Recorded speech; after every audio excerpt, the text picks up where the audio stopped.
It was around 2:30 p.m. on Thursday, July 29, 1999, when Mark Barton, a 44-year-old chemist turned day trader, strolled into Momentum Securities Incorporated in the posh Buckhead neighborhood of Atlanta. Mark had a nickname among the other traders. They called him the Rocket. He was known as being extremely aggressive in his trades, and for his volatile highs and lows.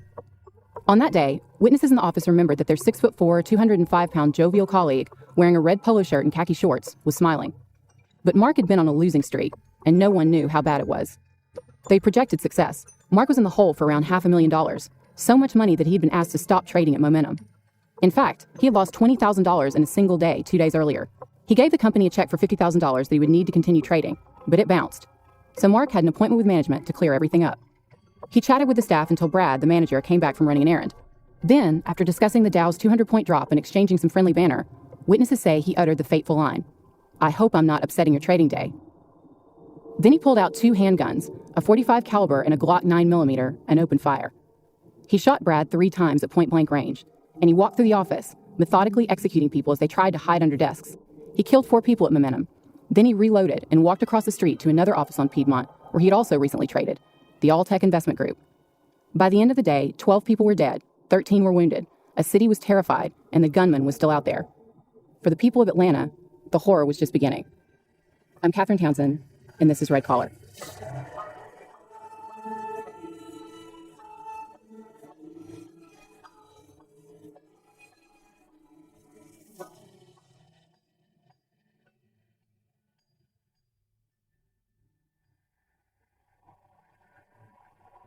In July 1999, Atlanta residents were glued to their TV sets, watching trader Mark Barton's office massacre unfolding live in Buckhead. Rumors were flying about a second gunman and a sniper on a roof, a bomb. It felt like an adult version of the Columbine high school shootings, which had stunned the nation in Colorado just 3 months earlier. Just a few minutes after her husband started shooting in Buckhead, police were at the Barton home in Stockbridge performing a welfare check. A co-worker of Mark's second wife, Leanne Barton, had called the authorities after Leanne failed to show up for work. They found her body stuffed inside a bedroom closet.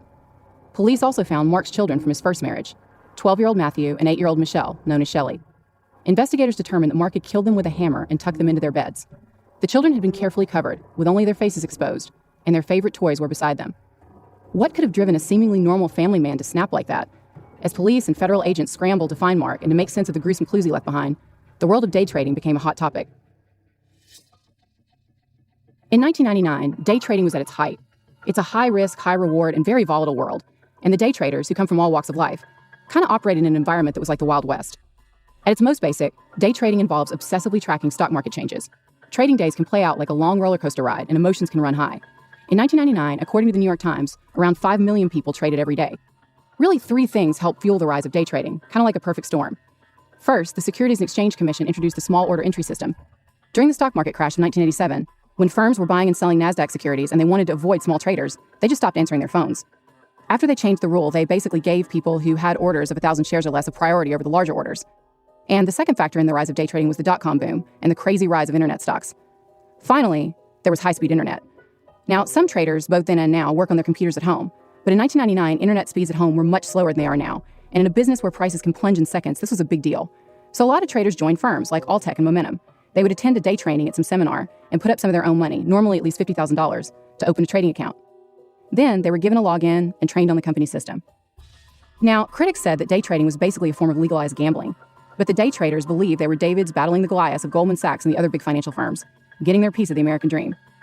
Mark Barton had had a job as a chemist and reportedly earned around $85,000 a year, but he had given it up to day trade full-time. According to the Washington Post, Mark claimed a net worth of $750,000 and put up $87,500 of his own money in order to start trading. On July 9th, he activated his account at Momentum Securities, where he shared an open plan office with around 25 other regular traders. A man named Reed Herter, who sat in a desk with Mark, told Newsweek that Mark was one of the nicest guys you ever met. Colleagues remembered Mark as being a friendly, outgoing, devoted family man who skipped company happy hours in favor of church or Cub Scouts with his kids. Brent, Mark's former boss at Alltech, was interviewed for the investigation discovery show Who the Bleep in an episode titled, appropriately, Nightmare on Piedmont Street. He was just 25 the first day that Mark came into his office, eager to start trading. Brent said that Mark referred to himself as a whale, meaning that he traded blocks of 3,000 shares at a time. And Mark also said that he had a lot of experience and would not need any training. Plus, he seemed to have plenty of money. Brent said that at first, Mark did make some successful moves. He once netted $106,000 in a single trade. But he started taking bigger and bigger risks, and soon the tide turned. Mark was down $11,000. Brent told him he would have to make up the loss, which Mark did, and funded his account with another $50,000 in order to come back and start trading again. But within a couple of months, Mark was in the hole again, this time for around $30,000. And again, Brent asked Mark to leave Alltech. Brent said that Mark understood, and the men ended their exchange with a friendly handshake and a promise by Mark that he would be back to trade again someday. A few weeks later, Mark was trading with Momentum Securities. After the bloodbath at Momentum, Mark headed across the street to his old office at Alltech. When Mark came in that day, Brent, having no idea of the body count down the street, remembered that Mark seemed to have been in a good mood. He said, come here, you're really going to love this." He thought that Mark had brought money with him and was about to announce his intention to start trading again. They left the conference room and went into Brent's office. That's when Brent said the happy-go-lucky facade disappeared, and Mark pulled out his 2 handguns. He shot Brent point blank, once in the chest and once in the arm. Mark then turned and shot Brent's partner, and then his assistant, and made his way around the floor, methodically firing at office workers who were trying to crawl under their desks. Brent was bleeding out and fading fast, so he made a decision to hit Mark as hard as he could and make a run for it. Brent staggered into the hallway. Mark followed him, still shooting. He shot him 5 times in all. Smearing blood on the walls, Brent made his way to the service elevator and started pushing the up button. He made it to the 3rd floor, where employees called police. In the chaos, Mark walked out of Alltech, got into his green Ford Aerostar minivan, and escaped. The hunt for Mark Barton was on.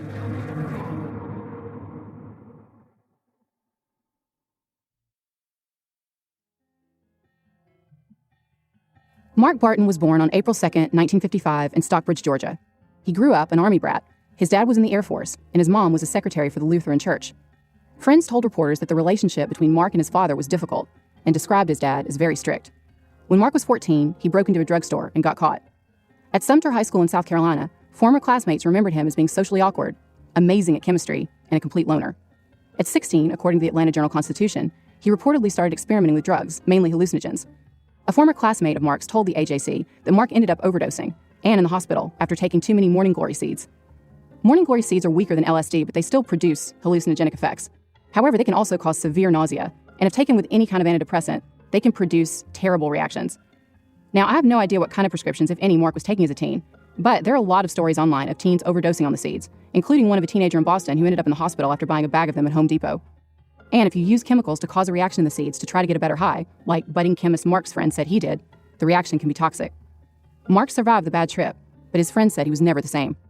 After that, Mark cut all his hair off and started carrying a Bible around wherever he went.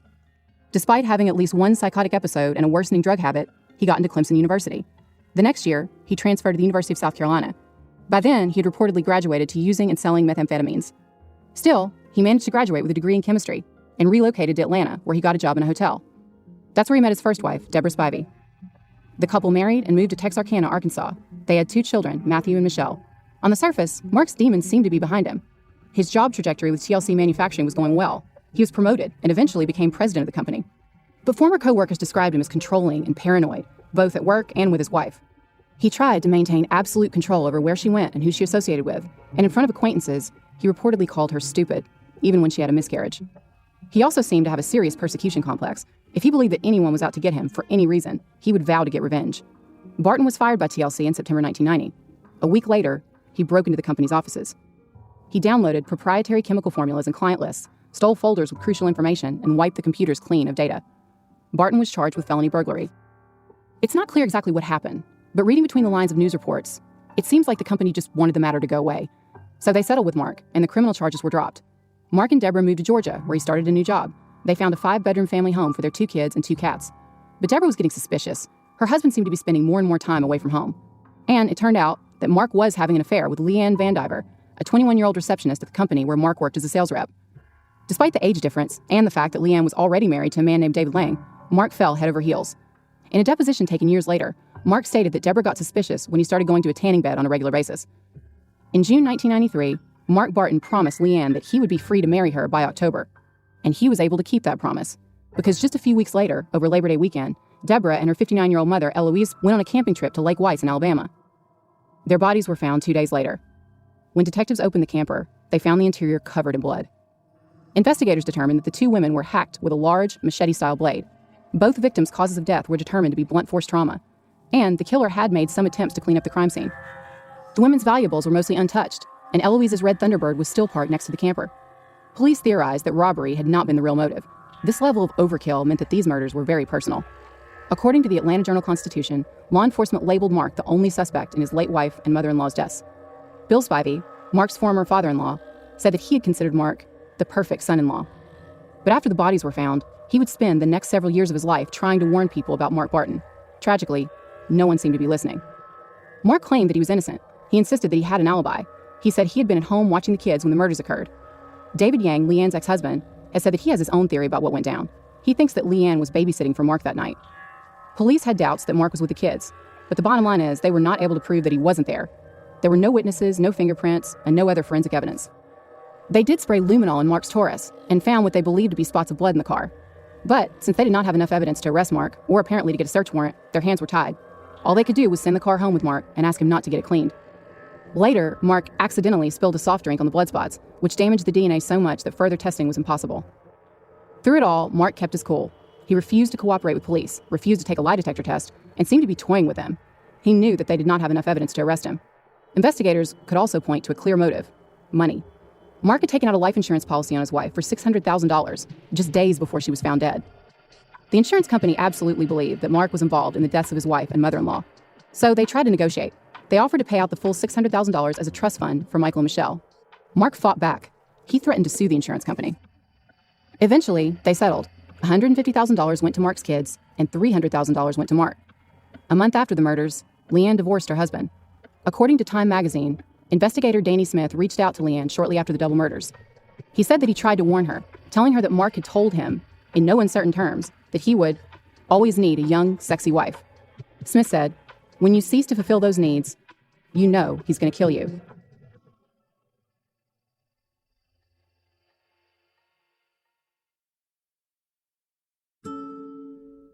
In 1994, Leanne Van Diver was in love with her boyfriend Mark, and with his wife out of the way, she wasted no time. She moved in with Mark and doted on him and his 2 kids. She baked brownies and coached Matthew's soccer team. But that same year, there was another disturbing development: allegations of molestation. Michelle, who was 2 at the time, reportedly told a daycare worker that her daddy had played with her boo-boo and allegedly pointed to her vagina. Again, Mark denied any allegation of wrongdoing, and again, no further action was taken. But the New York Times reported that a clinical psychologist evaluated Mark and found he was capable of homicidal thought and homicidal action. Mark and Leanne married in 1995, and Mark used the $294,000 insurance settlement from Deborah's death to fund his new career as a day trader. Mark and Leanne got custody of Mark's 2 children, but their marriage was not destined for happily ever after. He continued to battle inner demons. He became a Jehovah's Witness, and a minister who counseled him at one point told Newsweek that Mark was tortured because he believed that he'd inherited some kind of mental defect from his father. Still, he mostly kept his dark side and his paranoid delusions well hidden. Several neighbors remembered him as a religious, family-oriented, totally normal guy who was active in Boy Scouts. Behind the scenes, the marriage continued to deteriorate. Mark became more and more paranoid and controlling, and Leanne more and more frustrated by what she saw as his addiction to day trading. She was working hard, selling cleaning supplies to support the family, and he refused to get a regular job.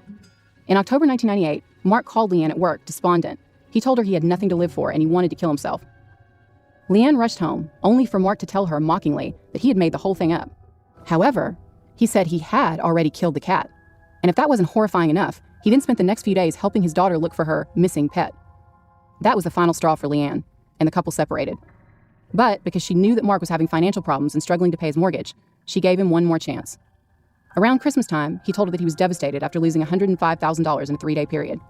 According to her family, Leanne was afraid of Mark, but she loved him and his kids, so she allowed them to move into her apartment in the Atlanta suburb of Stockbridge. Meanwhile, Mark's finances continued to move further into the red. The New York Times wrote that James Lee, the president of Momentum Securities Incorporated, stated in a letter to the SEC that Mark had lost roughly $105,000 in a 2-week period beginning on June 9th. Investigators believe that Mark woke up early on the morning of Tuesday, July 27th, and beat Leanne to death. Then, they say he hid her in the closet to keep the children from seeing her. Then, on Wednesday night, he murdered his children. And the horrific details continued to unfold as forensic teams combed the house. After hitting the children with a hammer while they slept, Mark held them underwater until they were dead. Then, he tucked them in and placed their favorite toys next to them. He left lovingly handwritten notes on each family member's body. And during this time, again, for the most part, Mark appeared completely normal to the outside world. According to The Guardian, neighbors in the couple's apartment complex remembered seeing them in the swimming pool, playing with the kids the weekend before. The newspaper also quoted a neighbor who asked not to be named. She said she saw Barton carrying Toys R Us bags just hours before he killed Leanne. She was later horrified to realize that the bag almost certainly contained the toys that Mark placed next to his children's bodies. Mark left another letter for law enforcement on his computer. It read, "To whom it may concern, Leanne is in the master bedroom closet under a blanket. I killed her on Tuesday night. I killed Matthew and Michelle Wednesday night. There was little pain. All of them were dead in less than 5 minutes. I hit them with a hammer in their sleep and then put them face down in a bathtub to make sure they did not wake up in pain, to make sure they were dead. I am so sorry. I wish I didn't. Words cannot tell the agony. Why did I? I have been dying since October. I wake up at night so afraid, so terrified that I couldn't be that afraid while awake. It has taken its toll. I've come to hate this life and the system of things. I've come to have no hope. I killed the children to exchange them for 5 minutes of pain for a lifetime of pain. I forced myself to do it to keep them from suffering so much later. No mother, no father, no relatives. The fears of the father are transferred to the son. It was from my father to me and from me to my son. He already had it, and now to be left alone. I had to take him with me. I killed Leanne because she was one of the main reasons for my demise, as I planned to kill the others. I really wish I hadn't killed her now. She really couldn't help it, and I love her so much anyway. I know that Jehovah will take care of all of them in the next life. I'm sure the details don't matter. There's no excuse, no good reason. I'm sure no one would understand. If they could, I wouldn't want them to. I just write these things to say why. Please know that I love Leanne, Matthew, and Michelle with all my heart. If Jehovah is willing, I would like to see all of them again in the resurrection, to have a second chance. I don't plan to live very much longer, just long enough to kill as many of the people that greedily sought my destruction. You should kill me if you can. Mark O. Barton." After the massacre in Buckhead, Mark Barton was on the run.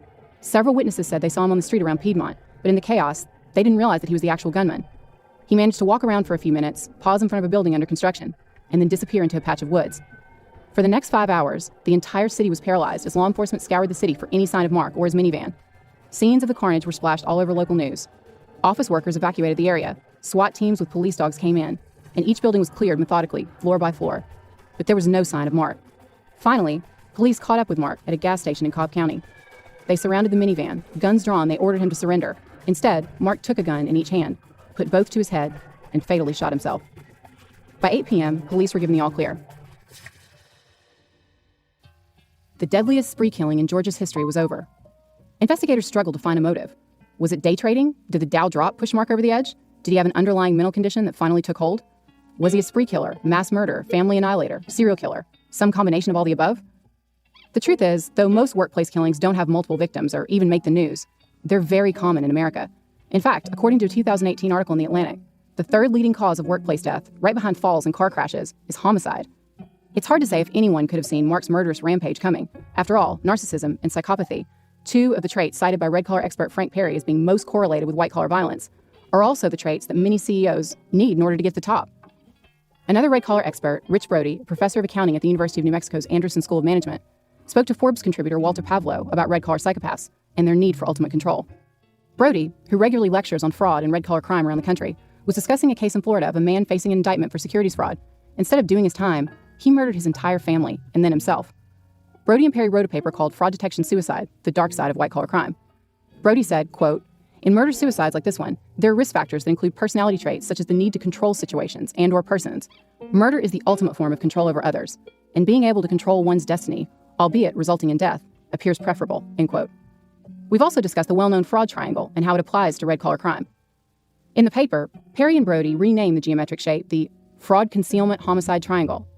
Basically, they state that the same method of figuring out who's most likely to commit fraud can be used to explain the reasons why people commit murder. There are 3 sides to the fraud triangle: pressure, rationalization, and opportunity. In these cases, basically, as the pressure builds to unbearable levels, the barrier for opportunity and rationalization drops. It gets easier and easier to justify horrific crimes and even murder. So seen through this framework, Mark's killing sprees were not crimes of passion. They weren't aberrations. They were sadly predictable responses to extreme pressure. The survivors and their families are still living with the horrific memories of that day that changed everything.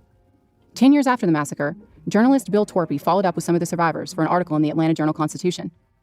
Kathy Van Camp, a victim who Mark shot in the face, was blinded. She also lost a lot of her senses of taste and smell. She's now living a quiet life in Waikiki Beach, Hawaii with her husband. Brent sold his stake in Alltech and got out of day trading altogether. He moved back home to Wichita, Kansas, and started working in his family's trucking business. Both Alltech and Momentum were sued by several of Mark's victims. They argued in civil court that Mark's mental instability should have been picked up by pre-employment screening. The lawsuits were dismissed, but day trading would never be the same. In 2000, the rules were changed again, this time to eliminate the advantages for day traders. Then the dot-com bubble burst. Many of the day traders got out of the business. The boiler room, fly-by-night feel was, for the most part, out, replaced with better-trained professionals. Alltech ceased to exist. And Brent told the Atlanta Journal-Constitution that he absolutely refutes the idea that he could have or should have been able to see what was coming when it came to Mark Barton. He said, "If this was foreseeable, I wouldn't have been there, standing there talking to Barton when he shot me." In a lot of ways, Mark Barton remains a mystery, a black hole. To get some kind of insight, Newsweek published excerpts from Mark's America Online profile. In hindsight, they're pretty disturbing. Mark wrote that he enjoyed stock trading, and his personal quote was, "A dollar earned is a dollar saved." By 1999, he had made some changes. According to Newsweek, he listed guns and day trading under his hobbies, and he changed his personal quote to the one that Clint Eastwood made famous as Dirty Harry, "Make my day." In a final twist, according to the Washington Post, workers were in the process of cleaning the bloody carpet when Momentum Securities got a call from Barton's bank. Mark Barton's $50,000 check had finally cleared.